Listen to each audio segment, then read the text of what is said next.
Assalamualaikum warahmatullahi wabarakatuh. Perkenalkan, nama saya Punika Novalina dari SMA Hadijah Surabaya.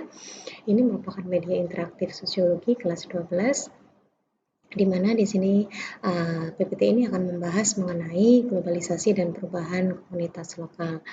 Ini ada pada KD 3.2 yang menjelaskan bahwasanya kita harus memahami berbagai permasalahan sosial yang disebabkan oleh perubahan sosial di tengah-tengah pengaruh globalisasi. Nah, kalau bab yang kemarin, bab sebelumnya kita sudah membahas mengenai perubahan sosial, apa itu perubahan sosial, kemudian kita juga mengetahui teori, bentuk, serta dampak daripada perubahan sosial di masyarakat. Sekarang pembahasan kita lebih mendalam lagi bahwasanya apa perubahan sosial yang ada di tengah-tengah globalisasi yang tentunya berdampak pada perubahan komunitas lokal gitu.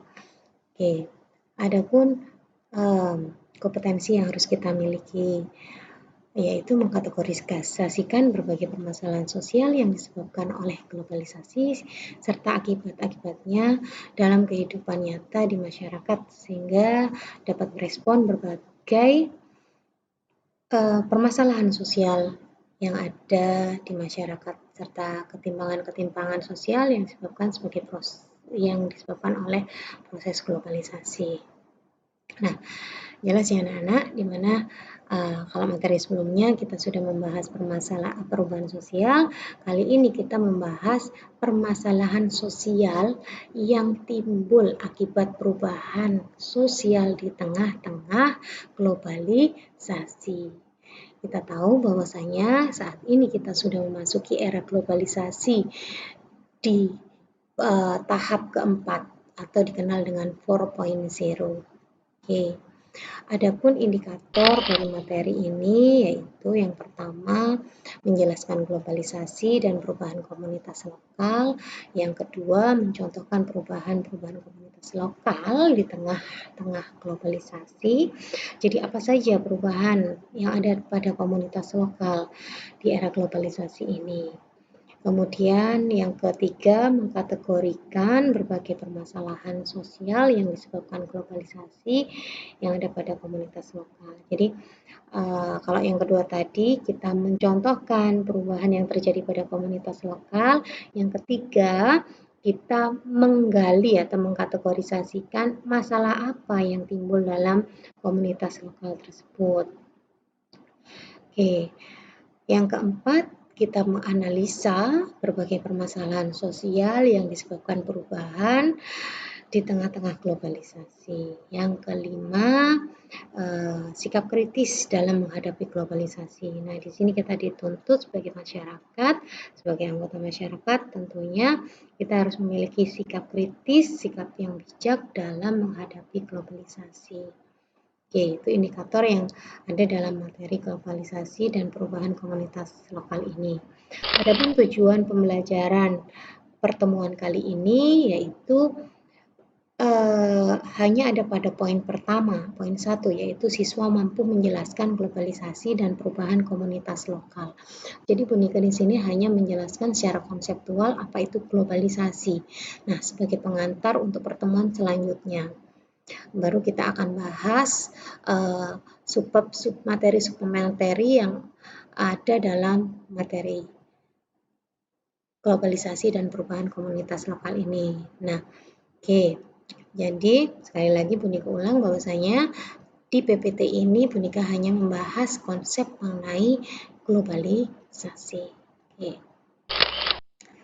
Nah, materi dalam KD 3.2 globalisasi dan perubahan komunitas lokal ini sebenarnya mencakup 5 hal. Yang pertama ada konsep globalisasi dan komunitas lokal. Kemudian ada contoh perubahan komunitas lokal. Apa saja contohnya yang berubah dalam komunitas lokal itu? Nah, seperti yang telah digambar, ini salah satu contoh yaitu adanya e-commerce di mana pola jual beli masyarakat sudah mengalami perubahan.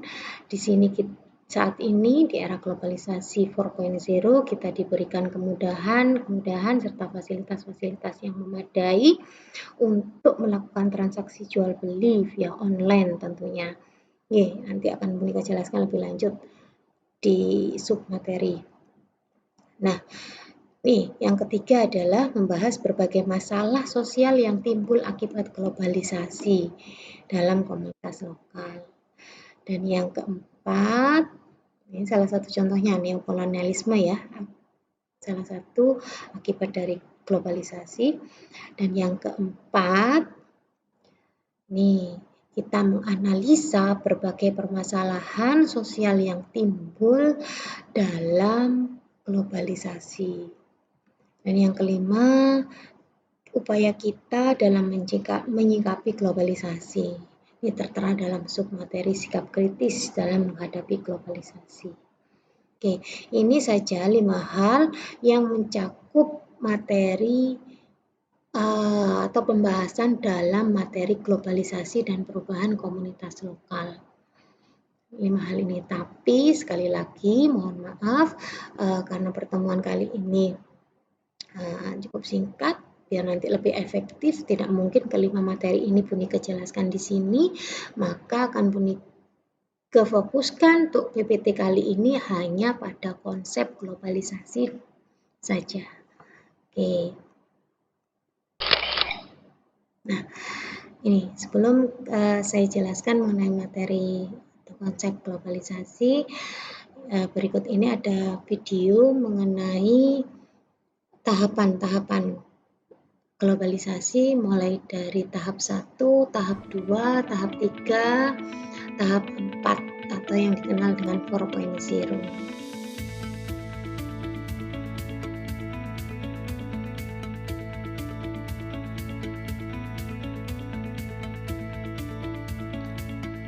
Revolusi industri keempat atau Industrial Revolution 4.0 kini menjadi perbincangan banyak pihak. Pemerintah, industri, dan perusahaan mengerahkan segala persiapan untuk menghadapinya. Namun apa sebenarnya revolusi industri keempat itu?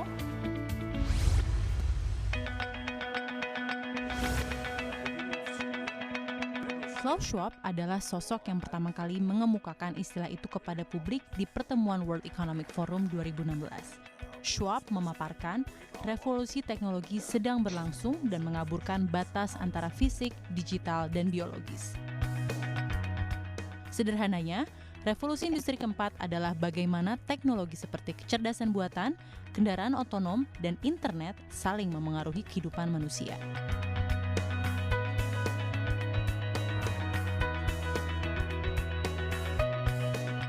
Lalu apa saja tahapan revolusi industri sebelumnya? Revolusi industri 1 dimulai pada abad ke-18 dengan adanya penemuan mesin uap dan mesin manufaktur. Revolusi industri kedua pada abad ke-19 ditandai dengan adanya produksi massal, mesin listrik, dan standarisasi industri. Revolusi industri ketiga ditandai dengan adanya komputer dan teknologi informasi pada abad ke-20. Dan saat ini kita sedang berada di era revolusi industri keempat.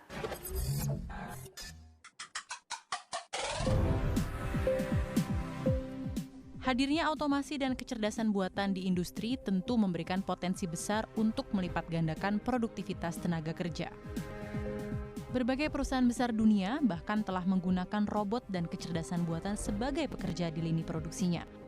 Sebut saja Amazon, Tesla, Uber, DHL, Adidas, dan Nestle. Di Indonesia, operasional pabrik Suzuki Cikarang telah menggunakan teknologi robotik.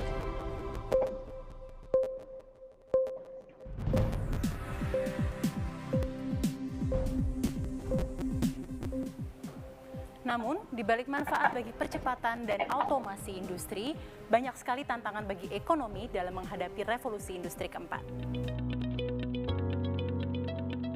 Padahal, Indonesia saat ini tengah menikmati periode bonus demografi berkat banyaknya populasi penduduk dalam rentang produktif. Booming ketersediaan tenaga kerja yang bersamaan dengan era revolusi industri 4 akan menjadi ancaman nyata bagi low-skill workers atau profesi dengan jenis pekerjaan yang repetitif, karena dapat dengan mudahnya tergantikan oleh mesin, robot, dan kecerdasan buatan.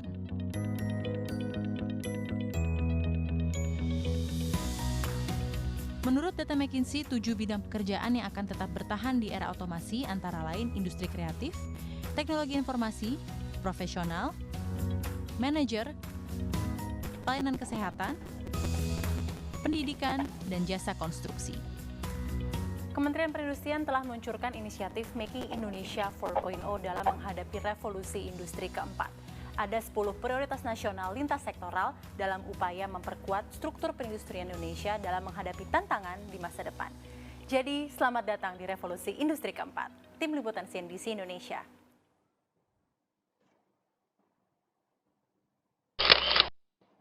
Oke, nah itu tadi salah satu contoh mengenai perubahan sosial yang terjadi secara global. Revolusi industri dari tahap 1, 2, 3, dan 4. Nah, kenapa Bundika contohkan revolusi industri? Karena revolusi industri ini ternyata mempengaruhi negara-negara di dunia. Jadi otomatis secara global mereka mempengaruhi kehidupan masyarakat dunia. Nah, itu yang dikenal dengan globalisasi. Kalau menurut Cohen, Kennedy menyatakan bahwasanya globalisasi adalah seperangkat transformasi yang saling memperkuat dunia yang meliputi beberapa hal. Nah, tadi sudah infokan bahwasanya di video ada beberapa transformasi mulai dari revolusi tahap pertama ditemukannya mesin uap, kemudian revolusi tahap kedua, ketiga, dan keempat sampai sekarang ini di mana kita sudah berfokus pada kecanggihan teknologi informasi di mana ada rekayasa teknologi dan lain sebagainya. Oke. Ada beberapa hal menurut Cohen di sini terkait globalisasi yaitu perubahan dalam konsep ruang dan waktu. Jadi tidak ada batasan. Di mana proses komunikasi sekarang yang saat ini kita laksanakan, ketika kita berkomunikasi, kalau zaman dulu itu sangat susah, harus menggunakan surat menyurat dan lain sebagainya, pakai telepon tidak kelihatan mukanya, sekarang sudah pakai 4G, sudah bisa pakai muncul suara ketika kita berkomunikasi dengan keluarga kita yang ada di luar negeri, kemudian tidak pakai putus-putus begitu, gambarnya lancar, sangat kelihatan jelas. Nah, itu di mana perubahan dalam konsep ruang dan waktu. Tidak membutuhkan waktu yang lama ketika kita harus menelpon, cuma mungkin kita hanya ada permasalahan kendala waktu ya. Kalau di Indonesia sekarang mungkin jam 12, mungkin di Arab Saudi sana sekitar jam 5 subuhan begitu. Nah, hal yang kedua menurut Cohen yaitu pasar dan produksi ekonomi di negara yang berbeda menjadi saling bergantung. Seperti kita, negara berkembang kita Indonesia, kita bergantung pada negara-negara maju. Tergantung terkait apanya, banyak hal yaitu mengenai produksi atau barang-barang mereka, seperti kecanggihan teknologi yang mereka jual, ada smartphone dan lain sebagainya begitu. Kemudian negara maju juga bergantung pada kita, negara berkembang, karena kan tanpa ada negara berkembang sebagai konsumennya, maka dagangan-dagangan mereka tidak akan laku gitu ya. Jadi kita ini sebagai objek sebenarnya, objek untuk menjual barang-barang atau produksi mereka. Oke. Yang ketiga, meningkatkan interaksi kultural. Di sini kita tidak hanya tahu mengenai budaya atau tradisi kita, bangsa Indonesia, tapi kita bisa mengetahui tradisi dan budaya orang luar. Kebiasaan-kebiasaan orang luar seperti apa. Jadi kita tidak bingung ketika kita harus sekolah di luar negeri, kita mendapatkan beasiswa di luar negeri, kita bisa browsing. Kira-kira kebutuhan di sana itu apa? Bagaimana kehidupan sosial, budaya, masyarakat yang akan kita tuju. Nah, dari sini kita akan membawa bekal-bekal tersebut berdasarkan browsingan kita dari internet. Nah, gitu ya. Kita juga bisa mensosialisasikan atau mempublikasikan budaya bangsa Indonesia pada masyarakat luar. Salah satu contoh, ada satu channel dia merupakan orang Korea tapi dia mempromosikan atau mempublikasikan budaya Indonesia yaitu dengan memakai kebaya Bali, kemudian dia membuat yang namanya pisang goreng dan lain sebagainya. Coba dicari, itu pasti ada. Oke. Yang keempat, meningkatnya masalah bersama. Nah, seperti yang kita alami sekarang ini, pandemi COVID-19 ini merupakan pandemi yang secara global, secara internasional yang dialami bersama. Di mana dengan adanya pandemi ini, maka muncul kebijakan-kebijakan baru terkait kesehatan, ada protokol-protokol kesehatan secara internasional yang kita adopsi di dalam kehidupan sehari-hari kita. Nah, yang keempat adalah mengenai ekonomi. Ekonomi sangat berimbas, di mana kita sebagai negara berkembang itu sangat bergantung pada negara-negara maju. Jadi perekonomian kita juga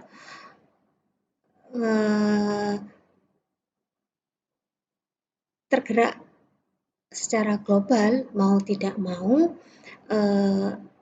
Kalau misalkan pengen usahanya maju, kita harus mengikuti perkembangan zaman, tidak harus menjual secara offline saja, face to face ada di pasar, tapi kalau kita pengen laris, kita pengen tetap berdagang gitu, kita juga menjual secara online.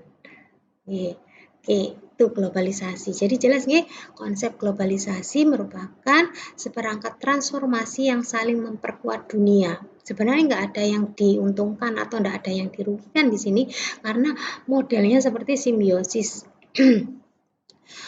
yang saling membutuhkan antara negara berkembang, negara maju gitu antar negara-negara yang ada di dunia.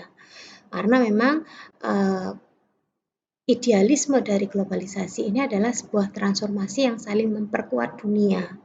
Terkait apa saja? Terkait konsep ruang dan waktu, produksi ekonomi, kemudian peningkatan interaksi kultural, masalah bersama, ekonomi, dan lain sebagainya. Itu kalau menurut Cohen ada 5. Nah, next. Itu definisi dari globalisasi. Mari kita lanjutkan ke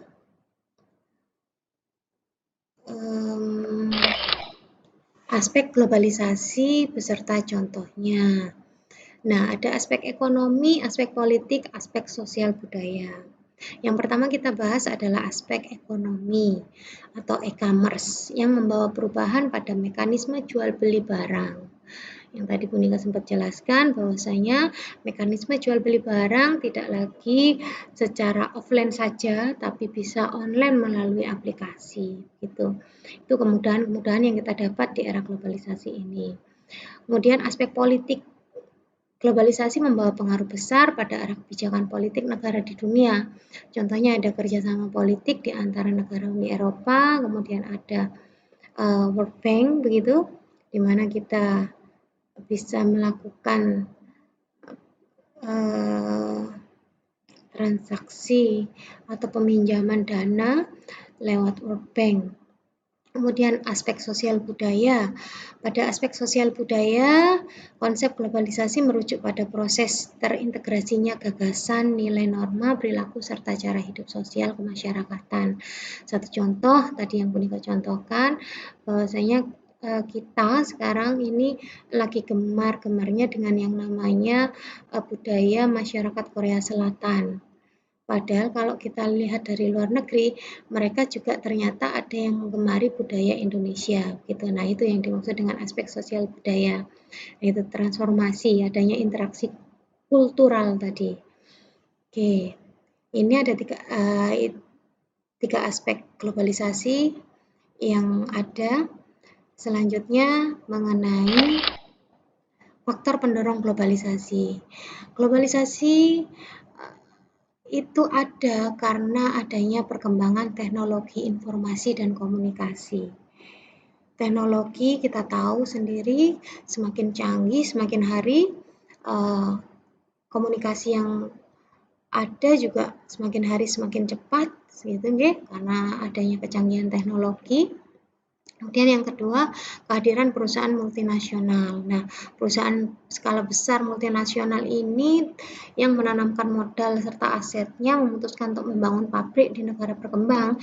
Salah satu contoh di Indonesia. Karena apa alasannya?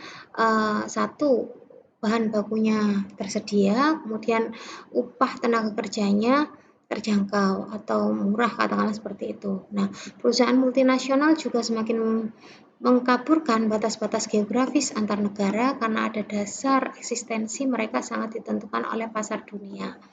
Modal dan aset perusahaan terbesar di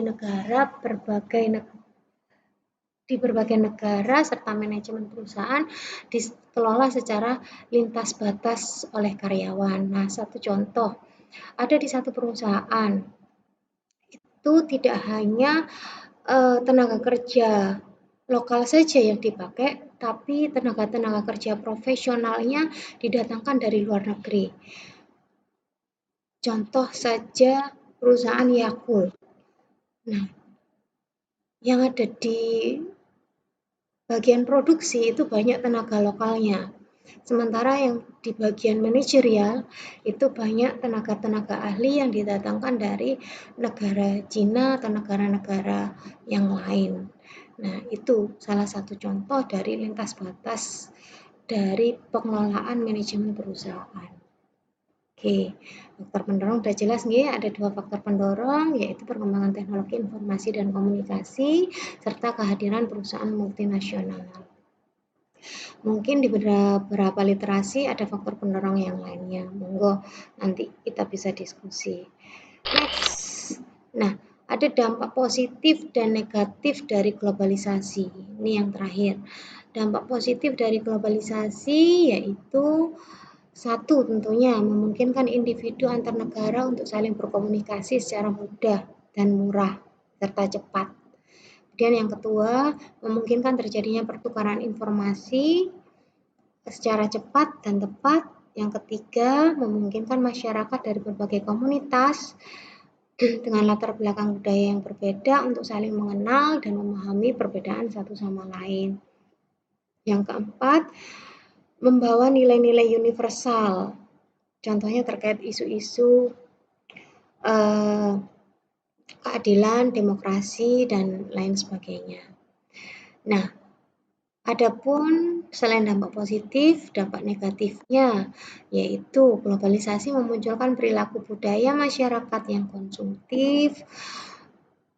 Kemudian yang kedua, membawa pengaruh pada bahasa dan kebudayaan lokal, karena kita tahu sendiri ya, bahwasanya kalau di Malaysia itu ada bahasa Melayu, mereka mencampur adukkan antara bahasa Melayunya dengan logat dialeknya dan bahasa Inggris yang mereka punya dengan logat dan dialek yang mereka pakai. Nah, di Indonesia juga sama, kadang masyarakat kita juga mencampur adukkan antara bahasa Indonesia dengan bahasa Inggris begitu. Nah, digabung. Apakah itu termasuk bilingual? Bukan tentunya. Nah, ini yang ketiga, globalisasi memiliki kemungkinan untuk menghilangkan tradisi, kebiasaan, dan adat istiadat. Nah, jangan sampai dampak negatif ketiga ini muncul di masyarakat kita. Kita harus tetap mempertahankan tradisi dan kebiasaan. Oke, yang keempat, globalisasi memperlebar kesenjangan sosial pada skala lokal, nasional, dan global. Jangan sampai globalisasi memperlebar kesenjangan yang ada. Memang secara tidak langsung dampak dari neokolonialisme itu sangat terasa di Indonesia, di mana produk-produk luar negeri sangat merajalela, dapat diperoleh dengan mudah dan cepat, bahkan lebih murah dari produk lokal. Nah, ini yang dikhawatirkan tentunya. Banyak masyarakat Indonesia yang lebih memilih produk luar negeri daripada produk lokal, karena ada beberapa hal yang tadi lebih murah, lebih berkualitas begitu dibanding dengan produk lokal. Nah, itu gimana caranya kita bisa meningkatkan produk lokal kita agar masyarakat Indonesia itu sendiri bisa menyukai produk-produk dalam negeri. Oke. Yang kelima, globalisasi berpotensi menghasilkan kriminalitas skala lintas batas. Nah, contohnya mungkin ada human trafficking gitu ya. Lewat media sosial, adanya penjualan atau transaksi human trafficking lewat media sosial dan lain sebagainya. Nah, itu penjelasan dari konsep globalisasi. Sampai di sini kita ketemu dengan pokok bahasan selanjutnya, yaitu mengenai komunitas lokal dan perubahan komunitas lokal sebagai dampak dari globalisasi. Nah, untuk memperjelas materi, coba dikerjakan latihan soal berikut. Nah, kalian bisa cermati 5 gaya hidup berdasarkan survei yang ada terkait dengan pandemi COVID-19. Nah, ini dari brosur yang ada ini, silakan temukan 3 permasalahan sosial yang timbul di masyarakat global. Nah, apa saja ini permasalahan sosial yang timbul pada masyarakat global? Ya, silakan dibaca brosurnya.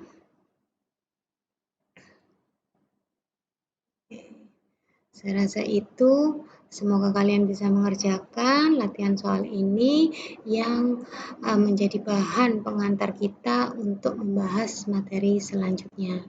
Terima kasih, Bu Nika sudahi. Wassalamualaikum warahmatullahi wabarakatuh.